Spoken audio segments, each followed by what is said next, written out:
Why walking is a good exercise.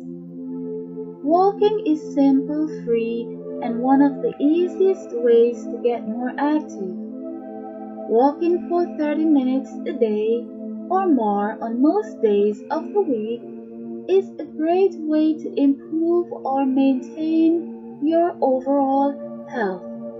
If you can't manage 30 minutes a day, remember each short walks more frequently can be beneficial.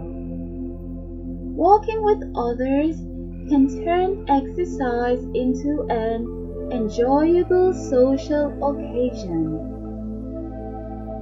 Physical activity such as walking is important for weight control because it helps you burn calories.